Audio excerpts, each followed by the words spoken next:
ये आकाशवाणी रायपुर है। प्रादेशिक समाचार बुलेटिन के साथ मैं रत्ना साहू।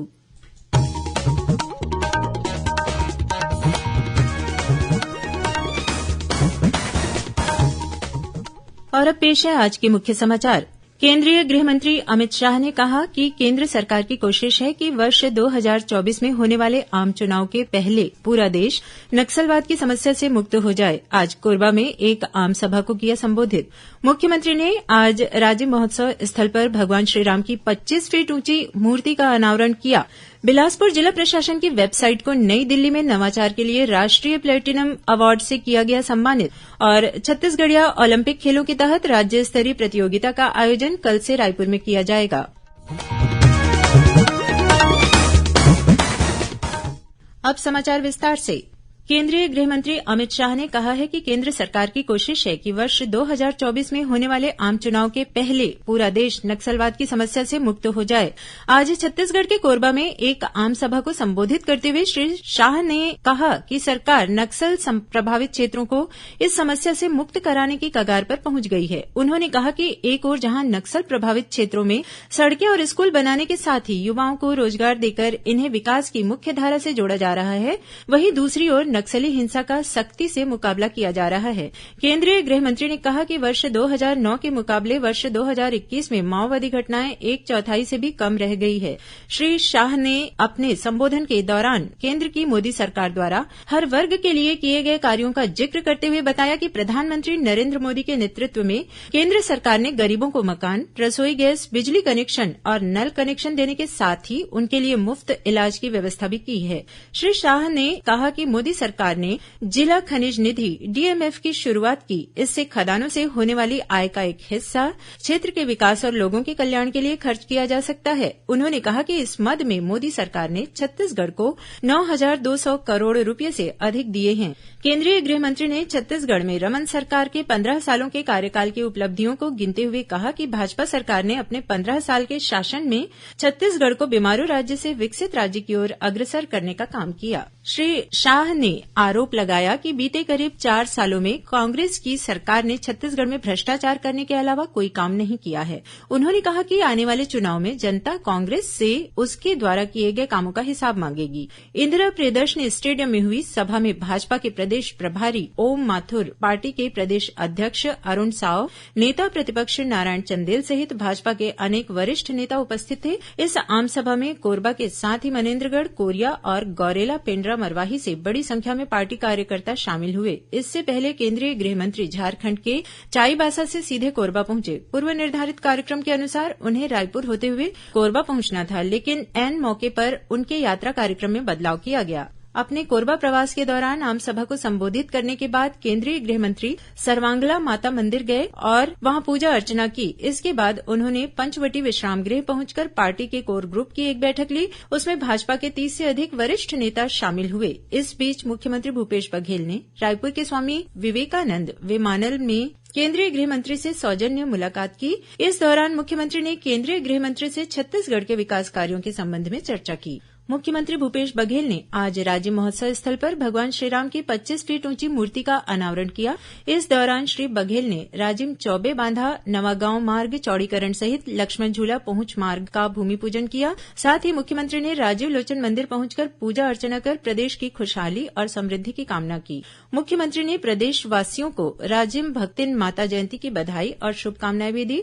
इस मौके पर उन्होंने कहा कि धर्मनिष्ठा और कर्मठता की प्रतीक राजिम माता के नाम पर छत्तीसगढ़ की धार्मिक और ऐतिहासिक नगरी राजिम का नाम पड़ा है। छत्तीसगढ़ के बिलासपुर जिला प्रशासन की वेबसाइट को आज नई दिल्ली में नवाचार के लिए राष्ट्रपति द्रौपदी मुर्मू ने राष्ट्रीय प्लेटिनम अवार्ड से सम्मानित किया। विज्ञान भवन में आयोजित कार्यक्रम में बिलासपुर कलेक्टर सौरभ कुमार ने यह पुरस्कार ग्रहण किया। गौरतलब है कि केंद्र सरकार की फ्लैगशिप योजना डिजिटल इंडिया के क्रियान्वयन में बिलासपुर जिले की वेबसाइट ने नवाचार किया है। राष्ट्रीय सूचना विज्ञान केंद्र द्वारा तैयार इस वेबसाइट में केंद्र और राज्य सरकार की योजनाओं की जानकारी अपलोड करने के साथ ही दिव्यांगों के लिए भी इसमें विशेष सुविधा दी गई है। दृष्टिबाधित भी सॉफ्टवेयर के जरिए इस वेबसाइट में दी गई सूचनाओं को सुन सकते हैं। जहां जहां माउस का कर्सर जाएगा वहां लिखी जानकारी आवाज में बदल जाएगी। हालांकि अभी यह सुविधा अंग्रेजी में ही है। आने वाले दिनों में हिन्दी में भी यह सुविधा दी जाएगी। वन मंत्री मोहम्मद अकबर ने आज रायपुर में आयोजित स्टार अलंकरण कार्यक्रम में उपवन क्षेत्रपाल से वन क्षेत्रपाल के पद पर पदोन्नत हुए 66 अधिकारियों को अलंकृत कर उन्हें बधाई दी। इस दौरान उन्होंने विभाग में नवनियुक्त 8 प्रशिक्षु वन क्षेत्रपालों को प्रशिक्षण उपरांत प्रशिक्षण प्रमाण पत्र भी प्रदान किया। इस अवसर पर श्री अकबर ने कहा कि छत्तीसगढ़ वन संपदा के मामले में एक समृद्ध राज्य है। उन्होंने कहा कि राज्य सरकार ने बीते 4 सालों में वनों के संरक्षण, संवर्धन और विकास में महत्वपूर्ण कार्य किए हैं। राजनांदगांव जिले में कल से भारतीय जनता पार्टी की प्रदेश इकाई द्वारा 2 दिवसीय मंथन बैठक का आयोजन किया जाएगा। इस दौरान आगामी विधानसभा चुनाव को लेकर रूपरेखा तैयार की जाएगी। साथ ही शक्ति केंद्रों को मजबूत बनाने की योजना पर काम किया जाएगा।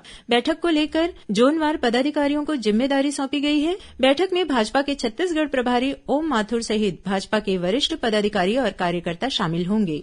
प्रादेशिक समाचार आप आकाशवाणी रायपुर से सुन रहे हैं। छत्तीसगढ़ की खबरों से है आपका वास्ता और खबरों की विश्वसनीयता से है हमारा वास्ता। आकाशवाणी समाचार रायपुर के प्रादेशिक समाचार बुलेटिन के साथ ही हमारे समसामयिक कार्यक्रम आप रेडियो के अलावा अपने मोबाइल पर भी सुन सकते हैं। आकाशवाणी समाचार फेसबुक, ट्विटर और यूट्यूब पर भी उपलब्ध है। हमारा Facebook page Chhattisgarh news on AIR, Twitter handle CGAIR news और हमारा यूट्यूब चैनल है छत्तीसगढ़ AIR न्यूज। तो अब रेडियो के साथ ही आपके मोबाइल के जरिए भी हम पहुंच रहे हैं आप तक। छत्तीसगढ़ की हर खबर के लिए सुनते रहिए आकाशवाणी समाचार।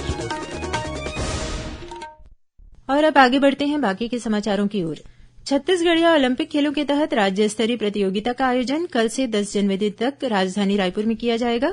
प्रतियोगिता का उद्घाटन कल सुबह 11 बजे सरदार बलबीर सिंह जुनेजा इंडोर स्टेडियम में होगा। छत्तीसगढ़िया ओलंपिक के सभी 14 खेल विधाओं की प्रतियोगिताएं Sardar Balbir Singh Juneja indoor stadium, outdoor stadium Budhapara, Pandit Ravishankar Shukla विश्वविद्यालय खेल परिसर और स्वामी विवेकानंद स्टेडियम कोटा में आयोजित की जाएगी। भारतीय जनता पार्टी द्वारा रायपुर के साइंस कॉलेज के पास बन रहे यूथ हब के विरोध को कांग्रेस ने भाजपा की अवसरवादिता बताया है।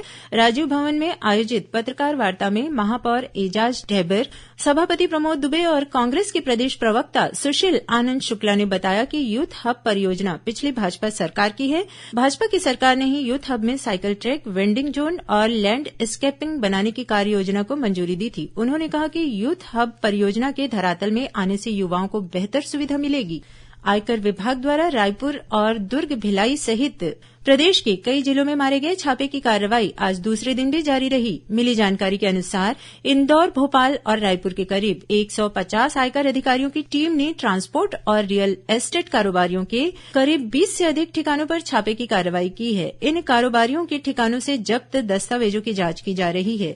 प्रादेशिक समाचार एकांश आकाशवाणी रायपुर द्वारा प्रस्तुत कार्यक्रम जिले की चिट्ठी का प्रसारण कल शाम 6:05 से 6:10 तक किया जाएगा। इस कार्यक्रम को छत्तीसगढ़ स्थित आकाशवाणी के सभी केंद्र रिले करेंगे। इस बार के अंक में सरगुजा जिले की गतिविधियों के बारे में जानकारी दी जाएगी। बीजापुर जिले में सुरक्षा बलों ने 25 किलोग्राम का विस्फोटक बरामद किया है, जिसे बम निरोधक दस्ते की टीम ने निष्क्रिय कर दिया है। मिली जानकारी के अनुसार सुरक्षा बलों को नुकसान पहुंचाने के उद्देश्य से माओवादियों ने नेलसनार, मिरतुर, गंगालूर मुख्य मार्ग पर बेचापाल, एटेपाल के बीच यह विस्फोटक लगा रखा था।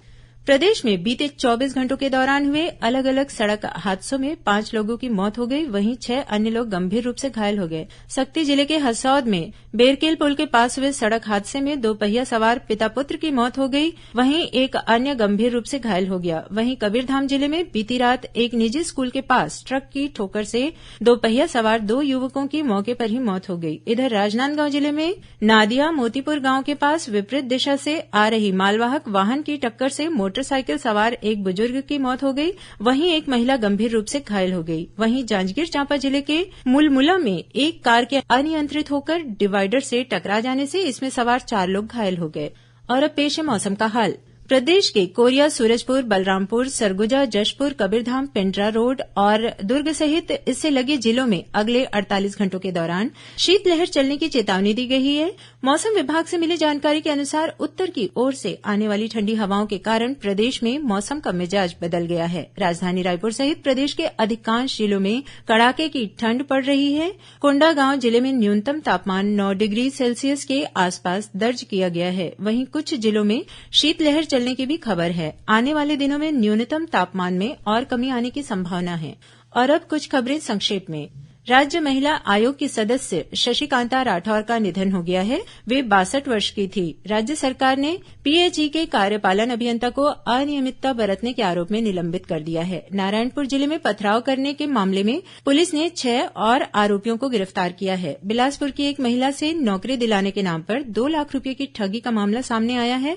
आरोपी के खिलाफ रायपुर और बेमेतरा में भी ठगी के कई मामले दर्ज हैं। दुर्ग जिले की भट्टी पुलिस ने मध्यप्रदेश के बालाघाट से ऑनलाइन सट्टे का पैनल संचालित करने के आरोप में 7 लोगों को गिरफ्तार किया है। इनके पास से 3 लैपटॉप, 13 मोबाइल समेत 20 से अधिक बैंक खातों के पासबुक, चेकबुक और एटीएम जब्त किए गए हैं। और अखिल भारतीय फीडे रेटेड शतरंज स्पर्धा का आज मुंगेली जिले में शुभारंभ हुआ। सरदार वल्लभभाई पटेल सभा भवन में खेली जा रही 6 दिवसीय इस स्पर्धा में छत्तीसगढ़ सहित बिहार, मध्यप्रदेश, हरियाणा, दिल्ली और राजस्थान से 100 खिलाड़ी भाग ले रहे हैं।